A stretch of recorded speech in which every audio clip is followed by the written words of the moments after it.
ఒక ఉదయం సూర్యుడు ఇంకా పూర్తిగా మేల్కొకముందే తుని నిద్ర లేచింది. తన ఆటోను శుభ్రంగా తుడుచుకుంటూ ఉంటుంది. ఇంతలో బుజ్జి నిద్ర లేచి వచ్చింది. అమ్మా, అప్పుడే లేచావా? తుని పిచ్చుక నవ్వుతూ, అవునమ్మా బుజ్జి, రోజు మొదలైంది కదా, మన కష్టం కూడా మొదలవ్వాలి. నువ్వు త్వరగా స్నానం చేసిరా, ఉప్మా చేశాను, తిని బడికి వెళ్దు కాని. బుజ్జి తల ఊపి లోపలికెళ్ళింది. తుని మనసులో మాత్రం ఒకటే ఆందోళన. బుజ్జి స్కూల్ ఫీజు కట్టాల్సిన చివరి తేదీ దగ్గర పడుతోంది. చేతిలో చిల్లిగవ్వలేదు. రోజంతా ఆటో నడిపినా ఆ వచ్చిన డబ్బులు ఇంటి ఖర్చులకే సరిపోతున్నాయి. బుజ్జి తయారయ్యి వచ్చింది. తల్లితో కలిసి ఉప్మా తింటూ ఇలా అంది. నిన్న రోజు మా స్కూల్ మహీకృత గారు ఫీజు కట్టని వాళ్ళందరినీ నిలబెట్టి అడిగారు. నా పేరు కూడా పిలిచారు. రేపే చివరి తేదీ అని గట్టిగా చెప్పారు. ఆ మాటలు వినకనే తుని గుండెలో రాయి పడినట్లయింది. అయినా కూతురి ముందు ధైర్యం కోల్పోకూడదని ముఖంపై చిరునవ్వు తెచ్చుకుంది. నువ్వేం కంగారు పడకు బుజ్జి, నేనున్నానుగా, ఎలాగోలా సర్దుబాటు చేస్తాను. నువ్వు ధైర్యంగా స్కూల్కి వెళ్ళు, బాగా చదువుకో, అదే నాకు కావాల్సింది.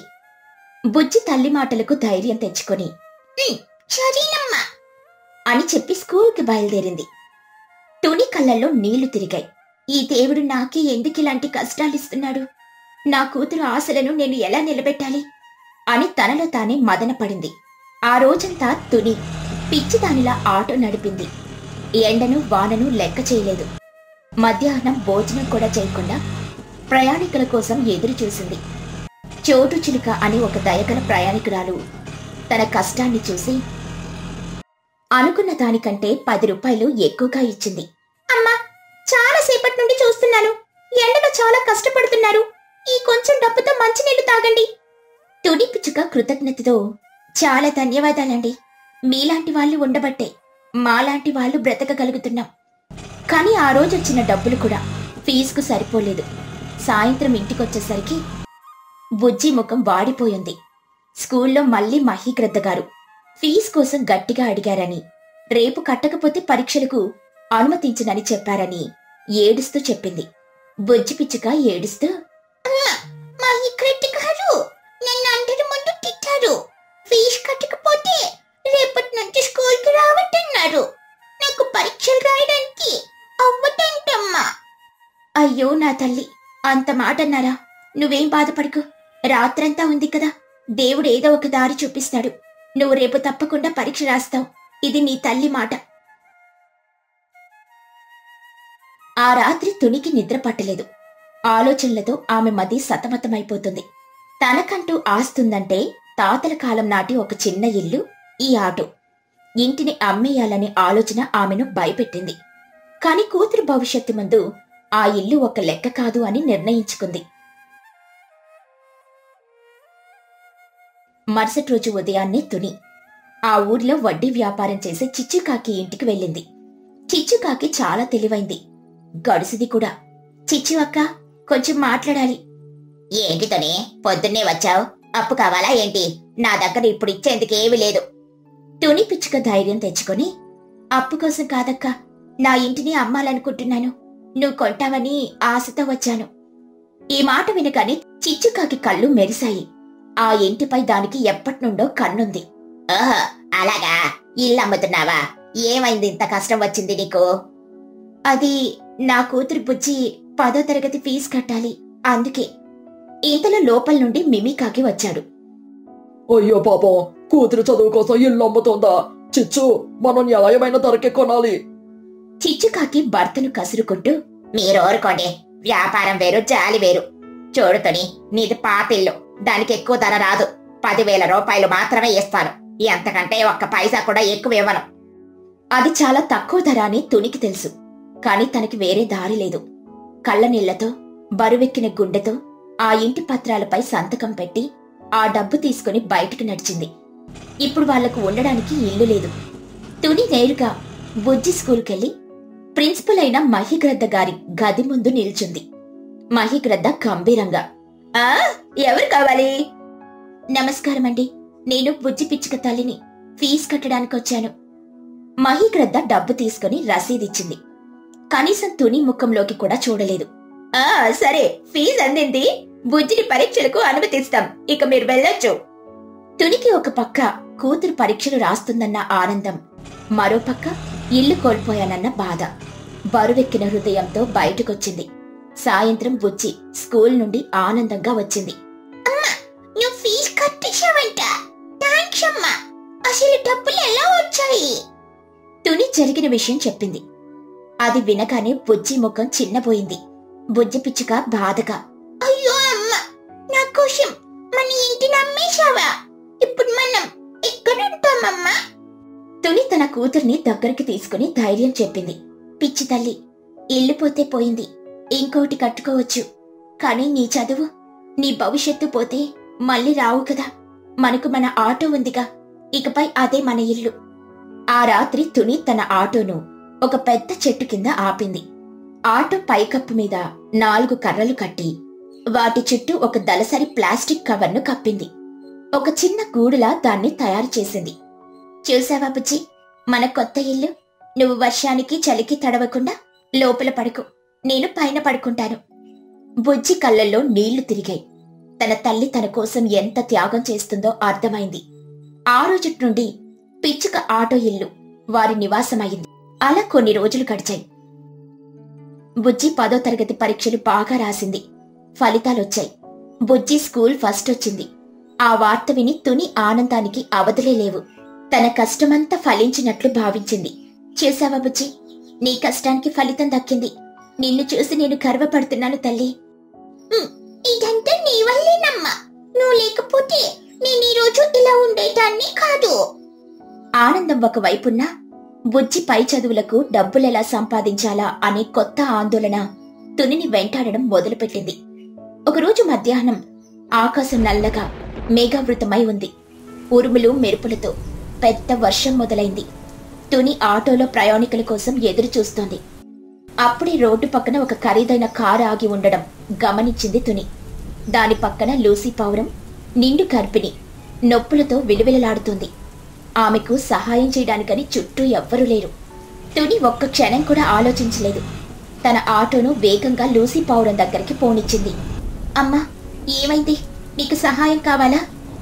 లూసీ పావురం నొప్పితో, నాకు నొప్పులొస్తున్నాయి. కారు టైర్ పంచర్ అయింది. దయచేసి నన్ను ఆసుపత్రికి తీసుకెళ్ళండి. మీరేం భయపడకండమ్మా, నేనున్నాను. త్వరగా ఆటో ఎక్కండి. తుని లూసీని జాగ్రత్తగా తన ఆటోలో ఎక్కించుకొని వర్షాన్ని లెక్క చేయకుండా సమీపంలో ఉన్న ఆసుపత్రికి వేగంగా తీసుకెళ్లింది. ఆసుపత్రిలో కుహుబాతు అనే డాక్టర్ ఉన్నారు. ఆమె వెంటనే లూసీని రూమ్కి తీసుకెళ్లింది. కొద్దిసేపటికి ఒక కారు వేగంగా ఆసుపత్రి ముందు ఆగింది. దానిలో నుండి మహిగ్రద్ద కంగారుగా దిగొచ్చింది. మహిగ్రద్ద ఆందోళనగా డాక్టర్తో, డాక్టర్ గారు, లూసీ ఎలా ఉంది? తను నా కోడలు. మీరేం కంగారు పడకండి. మీ కోడలు బాబు ఇద్దరు క్షేమంగా ఉన్నారు. పన్నంటి మగబిడ్డ పుట్టాడు. మీరు ఒక్క 5 నిమిషాలు ఆలస్యంగా వచ్చినా తల్లి బిడ్డలను కాపాడడం కష్టమయ్యేది. సమయానికి ఈ ఆటో ఆమె తీసుకురాబట్టి సరిపోయింది అని తునిని చూపించింది. మహిగ్రద్ద తునిని గుర్తుపట్టినట్లు మాట్లాడింది. మీరు మీ కూతురు పేరు బుజ్జి కదా? తుని పిచ్చుక భయపడుతూ, అవునండి. మహిగ్రద్ద పశ్చాత్తాపంతో, నన్ను క్షమించు తల్లి. నీ కూతురు ఫీజు కట్టడానికి నువ్వెంత ఇబ్బంది పడ్డావో నాకు తెలుసు. నీ గొప్ప మనసు ముందు నేను చాలా చిన్నదాన్నైపోయాను. ఇకపై నువ్వు బుజ్జి చదువు గురించి ఏమాత్రం దిగులు పడకు. తనని ఈ పట్టణంలోని అత్యుత్తమమైన కాలేజీలో చేర్పించి ఎంత ఖర్చైనా నేనే భరిస్తాను. తనను ఒక గొప్ప అధికారిని చేసే బాధ్యత నాది. ఆ మాటలు విన్న తునికి ఆనందంతో మాటలు రాలేదు. ఆమె కళ్ళ నుండి ఆనంద బాష్పాలు ఆగలేదు. నిజంగా రండి, నా బుజ్జి కల నిజమవుతుందా? తప్పకుండా. ఇది నేను నీకిస్తున్న మాట. ఆ రోజు సాయంత్రం తుని ఆనందంతో ఆ ఆటోలో ఇంటికి తిరిగొచ్చింది. చెట్టు కింద తన కోసం ఎదురు చూస్తున్న బుజ్జితో ఈ శుభవార్త చెప్పింది. ఈ వార్త విని బుజ్జి ఆనందంతో గెంతులేసింది. మన కష్టాలు తీరిపోయాయి. మంచి మంచి మనల్ని కాపాడిందమ్మా. ఆ రాత్రి ఆ చిన్న పిచ్చుక ఆటో ఇల్లు ఆనందంతో వెలిగిపోయింది. వారికిప్పుడు ఉండడానికి పెద్ద భవనం లేకపోవచ్చేమో కాని వారి గుండెల్లో కొండంత ధైర్యం, భవిష్యత్తుపై అంతులేని ఆశ ఉన్నాయి. తుని పిచ్చుక తన ఆటోను నడుపుకుంటూ బుజ్జి పిచ్చుక గొప్ప కాలేజీలో చదువుకుంటూ తమ జీవితాన్ని సంతోషంగా గడపసాగారు. ఒకరోజు ఉదయం బుజ్జి తన పరుపు మీద నుండి లేచి నిద్ర కళ్ళతోని వాళ్ళమ్మ తుని దగ్గరకు పరిగెత్తుకుంటూ వెళ్ళింది. అమ్మా అమ్మా, నాకు గులాబ్ జామ్ కావాలి. అదేంటి బుజ్జి, పొద్దున్నే పళ్ళు కూడా తోముకోకుండా గులాబ్ జామ్ అడుగుతున్నావు? ముందు వెళ్ళి స్నానం చేసిరా. వేడివేడిగా ఇడ్లీ చేశాను, చట్నీతో తిందువు గాని. నాకు ఇడ్లీ వద్దు, చట్నీ వద్దు. నాకు నోట్లో వేసుకుంటే కరిగిపోయే గులాబ్ జామ్ కావాలి. ప్లీజ్ అమ్మా, ఒకే ఒక్కటి. ఒకే ఒక్కటితో ఆగే రకం కాదుగా నువ్వు. ముందు చెప్పిన పని చెయ్యి. పొద్దున్నే తీపి తింటే పళ్ళు పుచ్చిపోతాయి. పుచ్చిపోని అమ్మా, పళ్ళు ఊడిపోతే కొత్త వస్తాయిగా.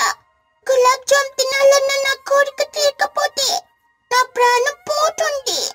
నీకు నీ కూతురి ప్రాణం ముఖ్యమా, పళ్ళు ముఖ్యమా? బుజ్జి మాటలకు తునికి నవ్వాలో ఏడవాలో అర్థం కాదు. ఇక నీ మాటలు ఆపవే, నీకెన్ని చెప్పినా అర్థం కాదు. సరే, ముందైతే టిఫిన్ తిను, మధ్యాహ్నం చూద్దాం. చూద్దామంటే కుదరదు, నాకిప్పుడే కావాలి. నువ్వు కొనివ్వకపోతే నా దారి నేను చూసుకుంటాను. అలా బెదిరించి బుజ్జి కోపంగా అక్కడి నుండి వెళ్లిపోయింది. తుని తన పనిలో పడి ఆ మాటలను అంతగా పట్టించుకోదు. అదే ఊరి చివర చిచ్చుకాకి ఒక పెద్ద స్వీట్ షాప్ ఉండేది. ఆ షాప్లో రకరకాల స్వీట్లు చూస్తుంటేనే నోరూరించేలా ఉండేవి. బుజ్జికి ఆ షాప్ అంటే స్వర్గంలా అనిపించేది. అమ్మ డబ్బులివ్వనప్పుడు బుజ్జి తుని బట్టలు ఉతికేటప్పుడు లేదా వంటగదిలో పనిలో నిమగ్నమై ఉన్నప్పుడు ఆమె దాచుకున్న చిల్లర డబ్బులను మెల్లగా తీసుకుని ఎవరికీ కనిపించకుండా చిచ్చుకాకి షాప్ వైపు పరిగెత్తేది. ఇక ఆ రోజు కూడా అదే పని చేసింది. తుని పెరట్లో బట్టలు ఉతుకుతున్నప్పుడు ఇంట్లోకి దూరి తుని దాచుకున్న డబ్బుల డబ్బాలో నుండి కొన్ని డబ్బులను తీసుకుని బయటకొచ్చింది. బుజ్జి పిచ్చుక తన మనసులో, ఈ అమ్మకు నా బాధ అర్థం కాదు. స్వీట్లు తింటే వచ్చే ఆనందం తనకేం తెలుసు. నేను నా ఆనందాన్ని వెతుక్కుంటూ వెళ్తున్నాను. ఇది దొంగతనం కాదు, నా హక్కుల కోసం నేను చేస్తున్న పోరాటం. అలా తనకు తాను సర్ది చెప్పుకుంటూ చిచ్చుకాకి షాప్ దగ్గరకు చేరుకుంది. చిచ్చు అత్త, నేనొచ్చేశాను. కౌంటర్ దగ్గర కూర్చున్న చిచ్చుకాకి బుజ్జిని చూసి నవ్వింది. రావే బుజ్జి, ఈ రోజైనా మీ అమ్మ పంపించిందా లేక రోజులాగే రహస్యంగా వచ్చావా? అది అమ్మకు చాలా పనుందట, అందుకే నన్నే వచ్చి కొనుక్కోమంది. చిచ్చుకాకి విషయం అర్థమైంది. అయినా ఆ చిన్నారి అమాయకత్వానికి ముసిముసిగా నవ్వుకుంది. సరేలే బుజ్జి, ఈ రోజు నీకోసం ప్రత్యేకంగా బాదుషా చేశాను. వేడివేడిగా పాకంలో మునిగి తేలుతున్నాయి, తింటావా?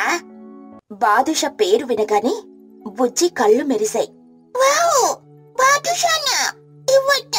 నా దగ్గర డబ్బులు కూడా ఉన్నాయి. బుజ్జి డబ్బులు తీసి చిచ్చుకాకిచ్చింది. చిచ్చుకాకి ఒక పెద్ద బాదుషాను తీసి బుజ్జికిచ్చింది. బుజ్జి దాన్ని 2 చేతులతో పట్టుకుని అక్కడే ఒక మూల కూర్చొని ఆవురావురమంటూ తినడం మొదలుపెట్టింది. బుజ్జి పిచ్చుక తింటూ, అబ్బా ఎంత రుచిగా ఉంది, పాకం నా నరనరాల్లోకి ఇంకిపోతుంది. ఈ రుచి ముందు అమ్మ చేసే ఇడ్లీ ఎంత. అలా రోజూ జరగడం మొదలైంది. బుజ్జి ఇంట్లో డబ్బులను దొంగలించడం, చిచ్చుకాకి షాప్కు వెళ్లడం, కడుపు నిండా స్వీట్లు తినడం, ఇది తన దినచర్యగా మారిపోయింది. ఒకరోజు తుని ఇంటి ఖర్చుల కోసం తాను దాచుకున్న డబ్బుల డబ్బాను తెరిచి చూసింది. డబ్బాలో ఉండవలసిన దానికంటే చాలా తక్కువ డబ్బులుండడంతో ఆశ్చర్యపోయింది. అయ్ బాబోయ్, డబ్బులేమైపోయాయి? నేను ఈ మధ్యకాలంలో పెద్దగా ఖర్చు కూడా ఏం చేయలేదే. ఇంట్లో దొంగలు పట్టారా ఏంటి? చచ్చా, ఆ అవకాశమే లేదు. అంటే ఈ పని చేసింది నా ముద్దుల కూతురు బుజ్జి అయ్యే ఉంటుంది. దాని స్వీట్ల పుచ్చి నన్ను ముంచేలా ఉంది. ఈ రోజు దానికి తగిన శాస్తి జరగాలి. అలా కోపంతో రగిలిపోతూ తుని బయటకొచ్చింది. బుజ్జి ఎక్కడా కనిపించలేదు. తన అనుమానం మరింత బలపడింది. నేరుగా చిచ్చుకాకి షాప్ వైపు బయలుదేరింది. తుని అనుకున్నదే నిజమైంది. షాప్ బయట ఒక బల్ల మీద కూర్చుని బుజ్జి పిచ్చుక లడ్డూలను 2 చేతులతో తింటూ కనిపించింది. తునిని చూసిన చిచ్చుకాకి విషయం అర్థమైంది. తుని పిచ్చుక గట్టిగా అరుస్తూ బుజ్జి, ఇక్కడున్నావా? నీ పని చెప్తానుండి ఈరోజు. అమ్మ కేక వినగానే బుజ్జి పిచ్చుక భయంతో, కాదు, మీ అమ్మ దయ్యాన్ని. ఇంట్లో డబ్బులు దొంగలించి ఇక్కడ లడ్డూల విందు చేసుకుంటున్నావా? నీకెంత ధైర్యం? ఇంటికి రావే, నీ కాళ్ళు విరక్కొడతాను. తుని బుజ్జి చెవి పట్టుకుని లాగబోయింది. ఇంతలో చిచ్చుకాకి అడ్డొచ్చింది. అయ్యో తుని, ఆగు, చిన్నపిల్ల కదా, తెలియక ఏదో చేసింది. దాని మీద అంత కోపం ఎందుకు? దానికి స్వీట్లంటే ప్రాణం. నువ్వు కొనివ్వకపోతే ఏం చేస్తుంది పాపం? నువ్వు దానికి వత్తాసు పలకకు చిచ్చు. నువ్విలా గారాబం చేయడం వల్లే అది చెడిపోయింది. దొంగతనాలు కూడా నేర్చుకుంది. బుజ్జి పిచ్చుక ఏడుస్తూ, నేను దొంగని కాదమ్మా, నువ్వు నాకు స్వీట్లు కొనివ్వట్లేదని నేనే తీసుకున్నాను. అది దొంగతనం కాదా? నీకీరోజు మిరపకాయ బజ్జీలు తినిపిస్తే గాని బుద్ధి రాదు. అలా బుజ్జిని తిట్టుకుంటూ ఈడ్చుకుంటూ ఇంటికి తీసుకెళ్ళింది. ఆ రోజు బుజ్జికి గట్టిగా వార్నింగ్ ఇచ్చింది. కాని బుజ్జి బుద్ధి మారుతుందా? కొన్ని రోజులు సైలెంట్ గా ఉన్నా మళ్ళీ తన పాత పద్ధతిని కొనసాగించింది. కొన్ని రోజులు గడిచాయి. ఊర్లో పెద్ద పండుగ రాబోతుంది. అందరూ పండుగ పనులలో నిమగ్నమై ఉన్నారు. తునికి ఒక అద్భుతమైన ఆలోచనొచ్చింది. తుని పిచ్చుక తన మనసులో, ఈ బుజ్జికి ఎలాగైనా బుద్ధి చెప్పాలి. దాని స్వీట్ల పిచ్చిని ఒకేసారి వదిలించాలి. ఈ పండుగకు దానికి జీవితాంతం గుర్తుండిపోయే ఒక సర్ప్రైజ్ ఇస్తాను. ఆ దెబ్బతో అది స్వీట్ల పేరెత్తితే ఒట్టు. తుని ఒక పెద్ద ప్రణాళిక వేసింది. పండుగ రోజు బుజ్జికి తెలియకుండా ఏకంగా 10 కిలోల జిలేబీలను చేయాలని నిర్ణయించుకుంది. ఆ జిలేబీలను బుజ్జికి సర్ప్రైజ్ గా ఇచ్చి ఊరి వాళ్ళందరికీ కూడా పంచాలని అనుకుంది. పండుగ రోజు రానే వచ్చింది. బుజ్జి, నువ్వు నీ స్నేహితులతో కలిసి సాయంత్రం వరకు ఇక్కడ ఆడుకో. ఇంట్లో పండుగ పనులు చాలా ఉన్నాయి. నువ్వు ఇబ్బంది పెట్టకు, సరేనా? సరేనమ్మా, కానీ పండుగకు స్వీట్లు ఏం చేస్తున్నావు? తుని పిచ్చుక నవ్వుతూ, నీకోసం ఒక పెద్ద సర్ప్రైజ్ ఉందిలే, సాయంత్రం వచ్చాక చూద్దు కాని. బుజ్జి ఆనందంగా ఆడుకోవడానికని వెళ్లిపోయింది. ఇంట్లో తుని తన మహాయజ్ఞాన్ని ప్రారంభించింది. 10 కిలోల మైదా పిండి, చక్కెర, నెయ్యి అన్ని సిద్ధం చేసుకుని జిలేబీల తయారీ మొదలుపెట్టింది. వేడి వేడి నూనెలో పిండిని గుండ్రంగా తిప్పుతూ వేస్తుంటే అవి బంగారు రంగులోకి మారుతున్నాయి. వాటిని తీసి చక్కెర పాకంలో వేస్తుంటే ఆ సువాసన ఇల్లంతా వ్యాపించింది. గంటల తరబడి కష్టపడి చివరికి 10 కిలోల జిలేబీల పర్వతాన్ని తయారు చేసింది. వాటిని చూసి తుని చాలా గర్వపడింది. అమ్మయ్యా, నా పని పూర్తయింది. ఈ జిలేబీల కొండని చూసి బుజ్జి ఎంత ఆశ్చర్యపోతుందో పాపం. కొన్ని తిని ఇక చాలంటుంది. అప్పుడు దానికి స్వీట్ల మీదున్న మోజు తగ్గుతుంది. ఆ జిలేబీలన్నిటినీ ఒక పెద్ద స్టీల్ డబ్బాలో పెట్టి ఎవరికీ కనిపించకుండా అటక మీద దాచిపెట్టింది. రాత్రికి బుజ్జికి ఆ సర్ప్రైజ్ ఇవ్వాలని అనుకుంది.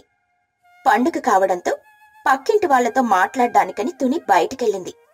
ఇక సాయంత్రం కావస్తుంది. ఆడుకుని అలసిపోయిన బుజ్జి నీరసంగా ఇంటికొచ్చింది. ఇంట్లో కడుగు పెట్టగానే తన ముక్కుకు ఏదో అద్భుతమైన సువాసన తగిలింది. అది మామూలు వాసన కాదు, తన ప్రాణానికి ప్రాణమైన తీపి వాసన. ఆహా, ఏమి ఈ సువాసన? ఇది జిలేబీల సువాసనలా ఉంది. మా అమ్మ నా కోసం సర్ప్రైజ్ అంది కదా, బహుశా ఇదేనేమో. బుజ్జి తన స్వీట్ డిటెక్టర్ ముక్కును అనుసరిస్తూ ఇల్లంతా వెతకడం మొదలుపెట్టింది. వంటగదిలో చూసింది, పడక గదిలో కూడా చూసింది. ఎక్కడా ఏమీ కనిపించలేదు. బుజ్జి పిచ్చుక తన మనసులో, వాసనొస్తుంది కానీ వస్తువు కనిపించడం లేదేంటి? అమ్మెక్కడ దాచిపెట్టిందో? ఈ వాసన నన్ను ఊరిస్తుంటే నాకు పిచ్చెక్కిపోతోంది. చివరికి వెతుకుతూ అటక మీద నుండి వాసన బలంగా వస్తుండడాన్ని గమనించింది బుజ్జి. వెంటనే ఒక కుర్చీ వేసుకుని కష్టపడి అటక మీదకు ఎక్కింది. ఆశగా ఆ డబ్బా మూత తీసింది. అంతే, లోపల బంగారు వరడంలో పాకంతో నిండిన జిలేబీల కొండ. వాటిని చూడగానే తన జీవితంలో అంత పెద్ద స్వీట్ల రాశిని తానెప్పుడూ చూడలేదు. అమ్మో, ఇన్ని జిలేబీలా? స్వర్గం అంటే ఇదేనేమో. అమ్మ నా కోసమే ఇంత కష్టపడిందా? మా అమ్మ బంగారం. ఇక ఆలస్యం చేయకుండా ఒక జిలేబీని తీసుకుని నోట్లో పెట్టుకుంది. అబ్బా, కరకరలాడుతూ నోట్లో వేసుకుంటే కరిగిపోతోంది. ఈ రుచి అద్భుతం. ఒక్కటి తిన్న తర్వాత ఇంకొకటి తినాలనిపించింది. రెండోది తిన్నాక మూడోది. అలా లెక్క పెట్టుకోవడం మానేసి తినడం మీదే దృష్టి పెట్టింది. ఒకటి తర్వాత ఒకటిగా జిలేబీలు బుజ్జి పొట్టలోకి మాయమైపోతున్నాయి. బయట ప్రపంచాన్ని మర్చిపోయి జిలేబీల ప్రపంచంలో తాను పూర్తిగా మునిగిపోయింది. కాసేపటి తర్వాత తుని ఇంటికి తిరిగొచ్చింది. బుజ్జికి సర్ప్రైజ్ ఇవ్వాలన్న ఆతృతతో ఉంది. తుని పిచ్చుక తన మనసులో, పాపం బుజ్జి వచ్చుంటుంది, దానికి జిలేబీలు చూపిస్తే ఎంత సంబరపడిపోతుందో అనుకుంటూ అటక వైపు చూసింది. అక్కడ కుర్చీ ఉండడాన్ని గమనించింది. తుని గుండెల్లో రాయి పడింది. ఏదో జరగకూడనిది జరిగిందని తన మనసు చెబుతోంది. కంగారుగా అటక ఎక్కి చూసింది. అక్కడ జిలేబీల డబ్బా పక్కన బుజ్జి పిచ్చుక కూర్చుని ఉంది. కడుపు నిండిపోయి కదలలేని స్థితిలో ఉంది. దాని ముఖంలో అపారమైన సంతృప్తి. తుని డబ్బాలోకి చూసింది. డబ్బా ఖాళీ. ఒక్కటంటే ఒక్క జిలేబీ ముక్క కూడా లేదు. తుని నోట మాట రాలేదు. 10 కిలోల జిలేబీలు మాయం. తన కళ్ళ ముందే తన కూతురు ఒక రాక్షసిలా కనిపించింది. తుని పిచ్చుక నమ్మలేనట్టుగా, పుచ్చి, ఈ జిలేబీలన్నీ ఏమయ్యాయి? ఏమవుతాయమ్మా, నా పొట్టిలోకి వెళ్ళిపోయాయి, చాలా రుచిగా ఉన్నాయి. తునికి తల తిరుగుతున్నట్టు అనిపించింది. బుజ్జి, అవి 10 కిలోల జిలేబీలు. ఊరి వాళ్ళందరికీ పంచాలని చేశాను. నువ్వు ఒక్కదానివే అన్నీ తినేశావా? నీకసలు బుద్ధుందా? బుజ్జి తన తల్లి వైపు అమాయకంగా చూసింది. అదేంటమ్మా అలా అంటావు? సర్ప్రైజ్ నాకే కదా, అందుకే నేనే తినేశాను. అయినా నువ్వు ఇంకొన్ని చేసి ఉండాల్సింది. నా పొట్టిలో ఇంకా కొంచెం ఖాళీగానే ఉంది. ఈ మాత్రం వాటికి అలసిపోయావా ఏంటి? ఆ మాట విన్న తుని అక్కడికక్కడే స్పృహ తప్పి పడిపోయినంత పనైంది. తన కూతురి స్వీట్ల పిచ్చి ఏ స్థాయిలో ఉందో అప్పుడు తనకు పూర్తిగా అర్థమైంది. బుజ్జిని మార్చడం తన వల్ల కాదని నిర్ణయించుకుని నిశ్శబ్దంగా ఉండిపోయింది. బుజ్జి మాత్రం ఇంకో జిలేబీ దొరకలేదని బాధపడుతూ కూర్చుంది.